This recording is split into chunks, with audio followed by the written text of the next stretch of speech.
안녕하십니까 믿음의 형제자매 여러분. 저는 오늘 이 시간에 요나의 표적이 곧 순결의 표이다 라고 하는 제목으로 여러분께 말씀을 드리고자 합니다. 이 요나라고 하는 이 단어의 뜻은 비둘기라고 하는 뜻입니다. 옛날에 노아가 홍수가 거의 끝날 때에 바깥에 물이 얼마나 말랐는지 확인하기 위해서 비둘기를 날려보냈죠. 거기에 보면 요나를 날려보냈다라고 기록이 되어져 있습니다. 제가 여러분께 말씀드리고자 하는 내용은 이 요나의 표적이 마지막 때에 하나님의 순결한 백성들을 구별해내는 순결의 표가 된다는 것을 여러분께 설명을 드리고자 합니다. 마태복음 10장 16절에 보시면은요, 비둘기와 같이 순결하라 라고 말씀을 하셨습니다.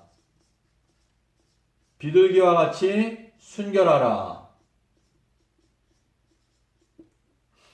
그래서 예수님께서 이 비둘기를 순결의 표징으로 말씀을 하셨는데, 우리 한국말로 요 순결이라고 요 번역된 요 내용의 정확한 의미가 무엇인지 성경으로 좀 살펴보겠습니다. 이 순결이라고 하는 단어의 정반대에 해당되는 단어가 바로 석다입니다. 석다. 요 석다라고 하는 단어가 계시록 18장 6절에 나옵니다. 그런데 요 순결이라고 하는 헬라어 단어는요, 어떻게 되어 있는가 하면 알파라고 하는 단어에 석다, 요 두 단어가 합성돼서 요 순결이라고 하는 단어를 만들어 냈습니다. 그런데 요 석다라고 하는 단어가 바로 요 단어입니다. 요 석다라고 하는 요 단어는 여기에 보시면 바벨론이 이제 하나님의 형벌을 받는데요. 바벨론이 형벌을 받을 때 그 섞인 잔에도 그와 같이 2배를 섞어서 갚아 주어라 라고 말씀을 하셨습니다. 이 바벨이라고 하는 요 단어가 혼잡이라고 하는 단어 뜻이죠. 혼잡. 창세기에서 바벨탑을 이렇게 쌓을 때 하나님께서 그들의 언어를 혼잡하게 하셨습니다. 그래서 그 바벨탑을 쌓는 일이 중단이 되면서 그 탑을 바벨탑이라고 불렀는데, 이 바벨론의 죄악은 바로 이 섞은 죄입니다. 섞은 죄. 그것은 뭐냐면 진리와 그리고 오류, 이 오류를 함께 섞었습니다. 그래서 진리와 오류를 함께 섞은 것을 뭐라고 말하는가 하면 독주, 또 포도주 이렇게 말을 합니다. 그래서 진리와 오류를 함께 섞어서 그 독주를 만들어서 이 세상 전체를 다 취하게 만들었습니다. 취하여서 비틀거리게 되었습니다. 자, 그래서 이 바벨론에게 그 섞은 잔에다가 2배로 섞어서 그 바벨론에게 갚아 주어라. 그래서 이 바벨론이 망하게 되는 것은 그 혼잡한 가운데서 그 혼잡이 2배로 되어서 결국은 혼잡을 더해서 바벨론이 망하게 되는 것입니다. 그래서 여기 석다라고 하는 요 단어에 알파, 이 알파가 붙게 되면은요, 요 알파는 부정의 의미를 갖고 있습니다. not. 그래서 섞이지 아니한, 순수한, 그래서 여기에 순결이라고 이렇게 번역을 해놨는데요. 결국은 이 비둘기와 같이 순결하라 이 말씀은 이 진리, 오직 진리, 오류가 없는 순결한 진리만을 믿고 따르는 그러한 정신이 바로 비둘기와 같은 순결한 정신이라는 것을 말씀하시는 것입니다.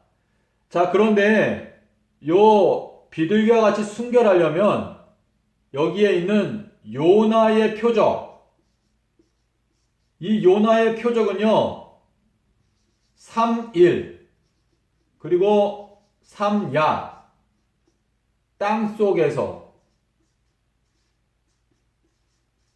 예, 간단합니다.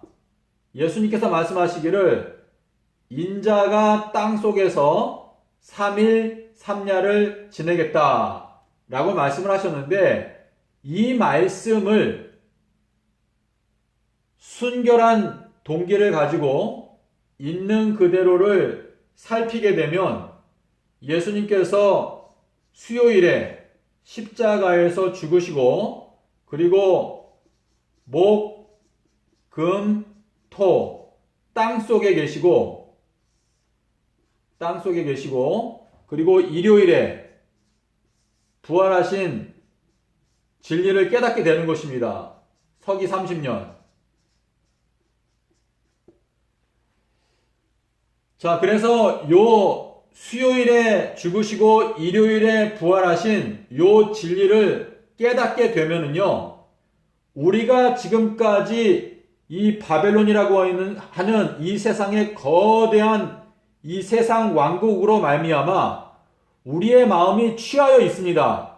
혼잡합니다. 도대체 진리가 무엇인지 잘 구분이 안 갑니다. 진리가 있긴 있는 것 같은데 정확하게는 잘 모르겠습니다. 그래서 우리가 이 취하여 있는 이 상태에서 벗어나서 순결하게 진리를 깨닫게 되는 첫 번째 발걸음이 바로 이 요나의 표적을 통해서 첫 번째 발걸음을 내디딜 수 있습니다.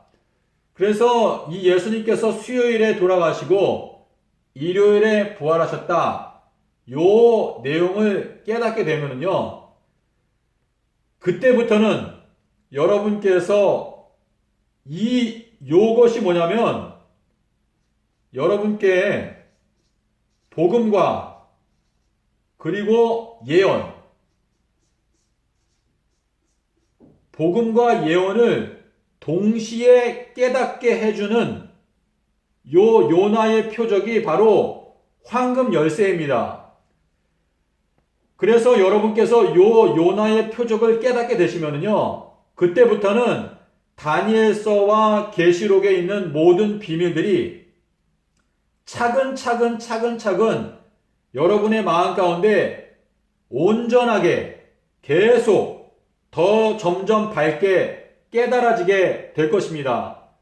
그래서 이 예언이라고 하는 것의 가장 클라이막스, 이 예언의 클라이막스는 재림입니다. 재림. 그래서 사도 베드로가 말하기를 주님의 날이 임하기를 간절히 사모하라 라고 말을 했죠.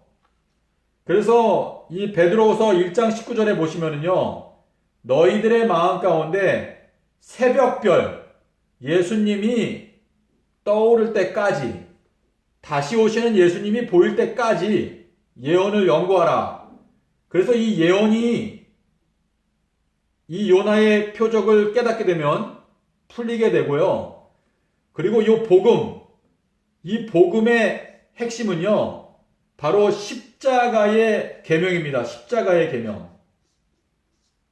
십자가의 계명은요, 딱 하나밖에 없습니다. 십자가의 계명은 큰 안식일입니다.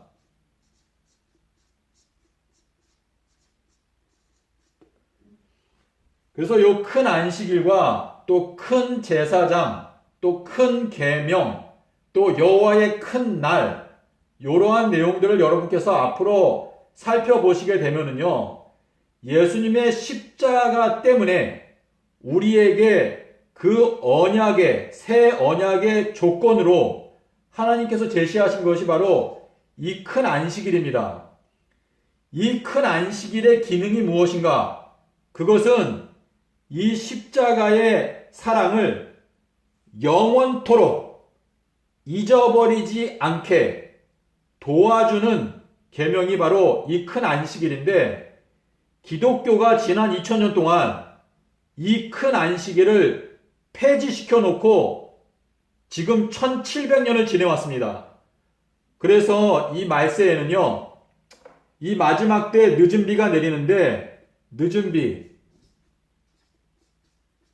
이 늦은 비의 핵심적인 기능은 무엇이냐면요, 바로 십자가의 영광입니다. 십자가의 영광을 회복하는 것입니다. 그리고 이 십자가의 영광을 회복하는 가장 가운데에는 바로 이 큰 안식일이 있습니다. 그래서 이 계명을 조차 안식일에 쉬더라. 그 안식일은 연례 안식일, 예수님께서 돌아가셨을 때는 바로 목요일에 이 연례 안식일이 있었습니다. 그래서 예수님께서 십자가에서 이 새 언약의 표징, 큰 안식일을 제정하신 것입니다. 결국은 하나님께서 우리에게 영생을 주시는데, 그 영생을 주는 조건으로 너희가 이 큰 안식일을 지키면 십자가의 이 큰 사랑을 너희들이 영원토록 잊지 않게 될 것이기 때문에 너희를 향한 나의 사랑에 대해서 너희가 결단코 의심하지 않게 될 것이다. 그것이 바로 새 언약입니다.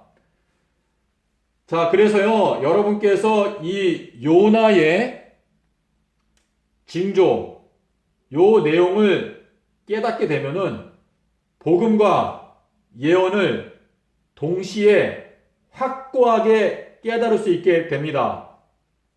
그리고 요 내용을 깨닫게 되면 여러분께서 하나님의 순결한 백성으로 선택을 받으실 수 있게 되는 것입니다. 자, 요 내용은, 예언은요, 예언의 클라이막스는 재림이죠. 재림은 2030년입니다. 14만 4천으로 선택을 받는 사람들은요, 다니엘서 12장 12절에 1335일의 비밀을 깨닫게 되는 사람들입니다. 믿음의 형제자매 여러분, 저희가 이 말세에 정말 엄숙한 때에 현재 살고 있습니다. 지금은 폭풍 전야입니다. 이제 갑자기 기근과 지진과 온역과 여러 가지 무서운 일들이 일어나게 될 것인데, 그러한 일들이 일어나기 시작하면 저희가 성경을 연구할 정신도 없을 수 있습니다. 그러므로 지금, 바로 지금이 성경을 연구하기 위한 가장 최고의 기회라는 것을 생각하시고, 여러분께서 기도하실 때 하나님께 이 비둘기와 같은 성령을 보내달라고 하나님께 간절히 기도를 하시기를 바랍니다. 그러면 하나님께서 여러분에게 이 요나의 표적을 깨닫게 해주시고 여러분을 하나님의 순결한 백성으로 변화시켜 주실 수 있다고 저는 믿습니다. 부디 여러분의 진리를 향한 여정 가운데 하나님께서 함께 하심으로 하늘 가나안까지 반드시 도착하게 되는 여러분이 되시기를 바랍니다. 감사합니다.